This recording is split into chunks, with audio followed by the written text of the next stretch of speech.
हैं सूर्यवंश की उपज ये सब कोली समाज, मैं इसका तहे दिल से धन्यवाद और आभार प्रकट करता हूं कि आज आप लोग जिस सूर्यवंश से पैदा हुए उसी सूर्यवंश से राम भगवान भी पैदा हुए। आपके यहाँ पे राजा मानका के आप वंशज हो और आपके ही इस समाज में महात्मा बुद्ध जी भी पैदा हुए, कबीर जी भी पैदा हुआ, जिन्होंने कबीर जी ने ये कह दिया, निंदक नेड़े राखिए आंगन कुटी सुहाए। आप ये देखो कि इतनी महान बात वो व्यक्ति कह सकता है जो निंदा को बर्दाश्त कर सकता है।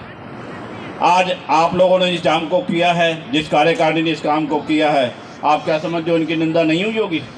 बहुत हुई होगी। वो व्यक्ति भी खड़े मिले होंगे जिन्होंने इनके टांग खींचने का काम भी किया होगा।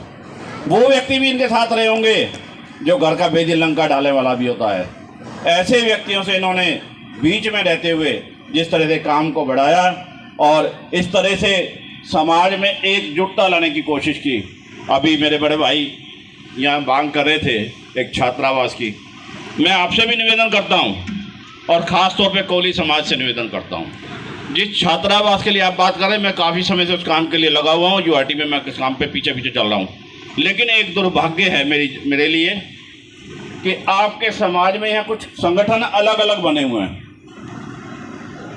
ये संगठन एक व्यक्ति मांग करने जाता है तो दूसरा उस पर टांग खींच के आ जाता है। अब बताओ अधिकारियों को हम क्या कहें कि दें या नहीं दें? एक सज्जन गए धमकी देकर आ गए अधिकारी को, आपने इनको दे दिया तो आपके खिलाफ मान आने का दावा करूंगा और कोर्ट में ले जा खड़ा कर दूंगा। अधिकारी तो भैया देखो इस काम के लिए नहीं आए हैं। अधिकारी आपको देने आए हैं और हमको लेने की शक्ति होनी चाहिए। लेकिन मैं आपको ये निवेदन कर दूं, अगर ऐसी स्थिति है कि ये आपके 4 संगठन है, 5 संगठन है, 2 संगठन है, एक अच्छा रास्ता है। आज सभी यहाँ पदाधिकारी जो विराजमान है आपके समाज के, खासतौर पर इनसे निवेदन करूंगा इन तीनों 4 संगठनों को एक जगह बुलाएं और इनसे वार्ता करें कि अपने अपने संगठन से 2-2 आदमी दे दें। अगर ये 2-2 आदमी दे देंगे और 3 व्यक्ति ऐसे दे जाना मुझको, यानी 4 संगठन है तो 8 आदमी और 3 अपनी तरफ से ऐसे दे जाना जो इस काम में सहयोग कर सके। इन लोगों को समझाने का बुझाने का काम भी बाद में करते रहे। आपको ज़्यादा नहीं समय देना पड़ेगा। इस सरकार का जो कार्यकाल है उसको पूरा होने से पहले पहले आपको छात्रावास दिलवा के दे देंगे। लेकिन ये काम आपको पहले करना पड़ेगा जो मैंने निवेदन किया है। आपने एक निवेदन किया था कि सरकारी योजनाओं का लाभ इन सभी समाज के लोगों को मिल सके। आपको एक निवेदन कर दूं, अलवर के अंदर जिस कबीर कॉलोनी का आप अभी नाम ले रहे हैं, मैंने भी कहा कि आप उनसे वंशज हो, वो आपके समाज में पैदा हुए हैं, उसको भी दिलाने का काम कांग्रेस ने किया था। एक अलग से कॉलोनी बना के दी थी एक समाज के लिए। इससे पहले ना किसी राजस्थान के पूरे हिंदुस्तान में ऐसा नहीं हुआ था कि समाज के लिए कोई कॉलोनी बनती हो और वो यूआईटी बना के दे।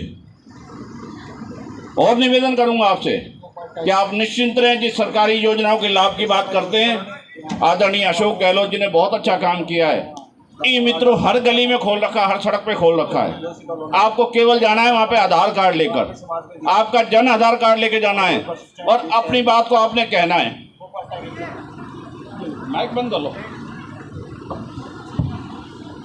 जो आपने लेके वहां जाओगे और जिस चीज में आपकी डिमांड है, भाई मुझे छात्रवृत्ति चाहिए, तो आप छात्रवृत्ति का फार्म भरें।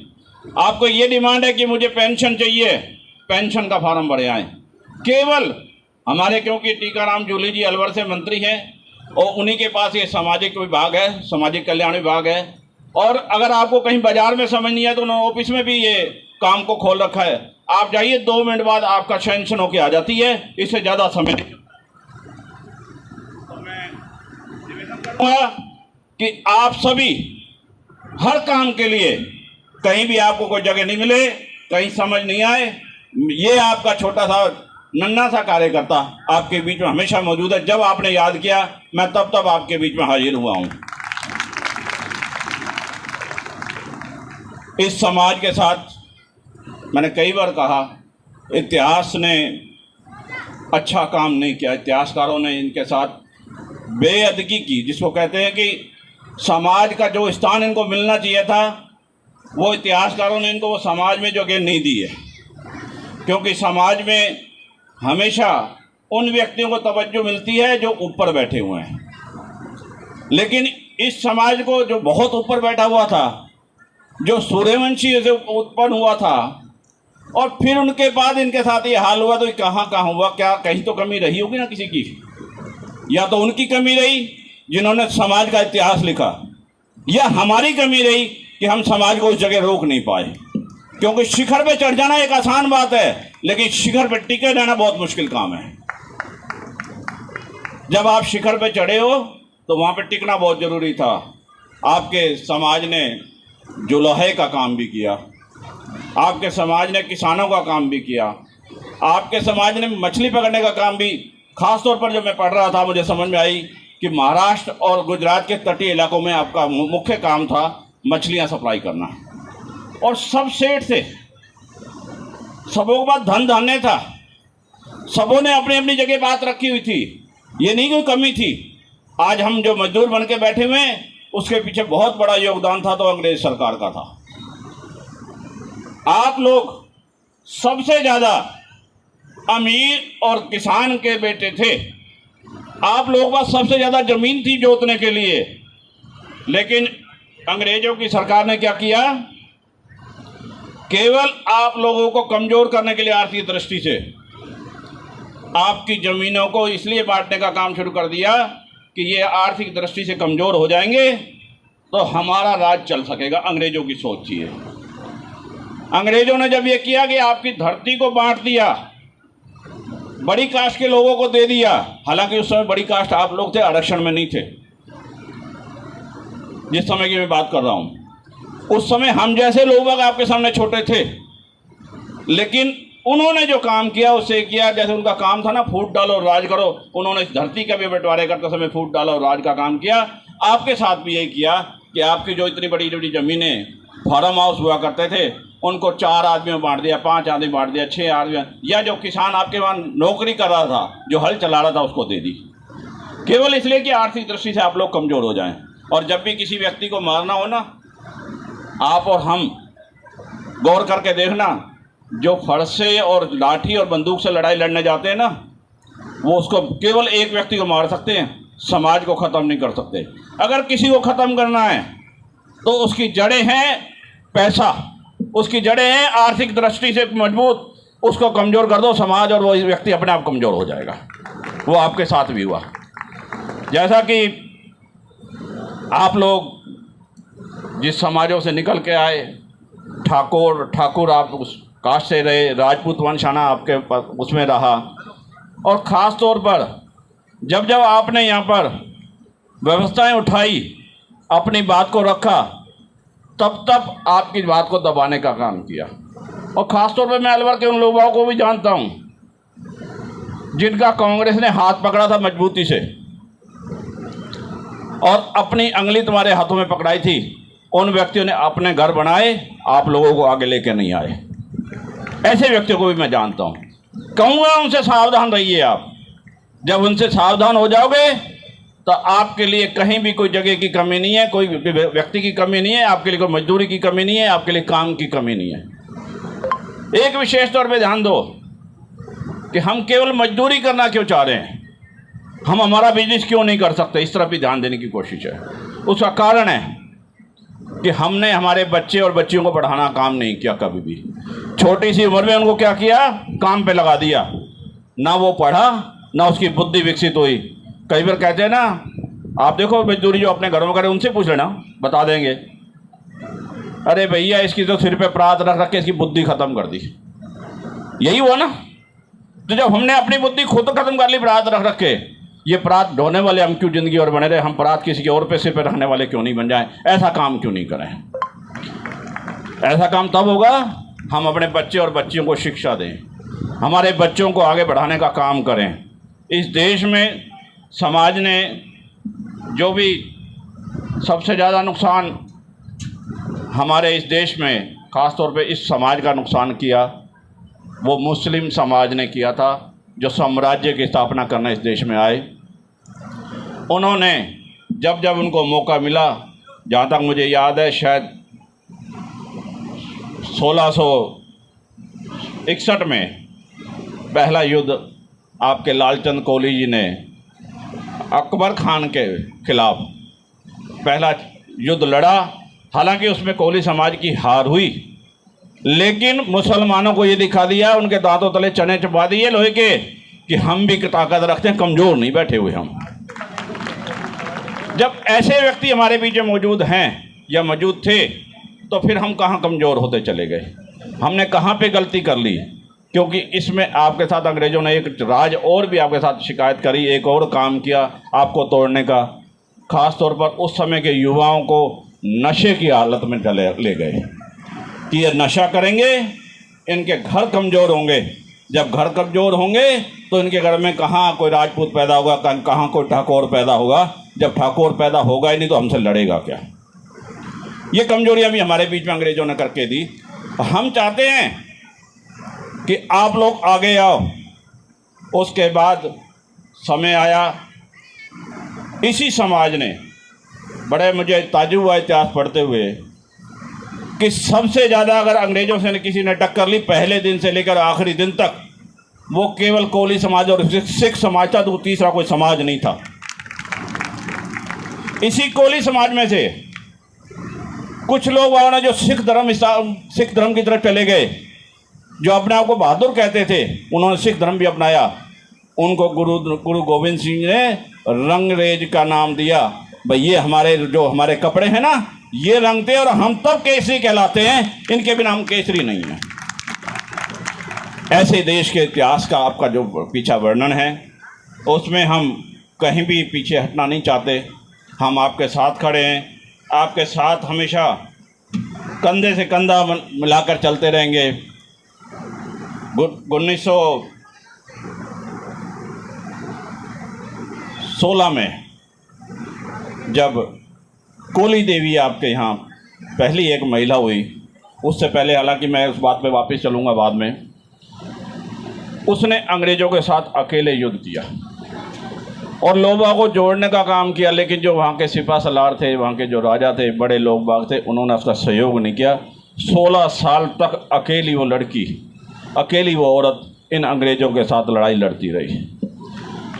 मैं यहाँ झलकारी बाई को भी नहीं भूलना चाहूँगा कि जिन्होंने अपने प्राण की रक्षा नहीं की, झांसी की रानी के प्राण की रक्षा की। उनका वेशभूषण धारण कर लिया और उनसे कहा आप गुप्त रास्ते से निकल जाओ, इन अंग्रेज़ों से लड़ाई मैं लड़ूंगी।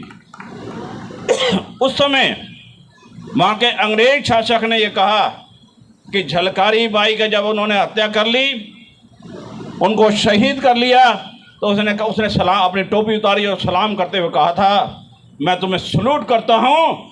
अगर तुम्हारी जैसी 1% महिला इस पूरे हिंदुस्तान में हो जाए, केवल 1%, हिंदुस्तान कभी गुलाम नहीं हो सकता और ये समाज कभी पीछे नहीं हट सकता। तो हम जब ऐसे देश के और ऐसे वीरांगनाओं के उपज हैं, उनके पुत्र हैं, पुत्रियां हैं, तो आज हमें शर्म आ रही थी यहाँ पर कहने में, केवल ये शर्म आ रही थी कि मेरा नाम क्या है, मेरा परिचय क्या है। अगर हमारे पास इतने वीरांगनाएं रहे, हमारे अंदर उनका खून है, तो फिर हमें शर्म किस बात की?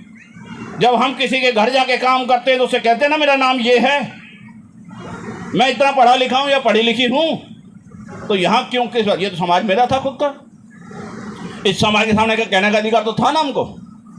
लेकिन ये झिझक क्यों थी?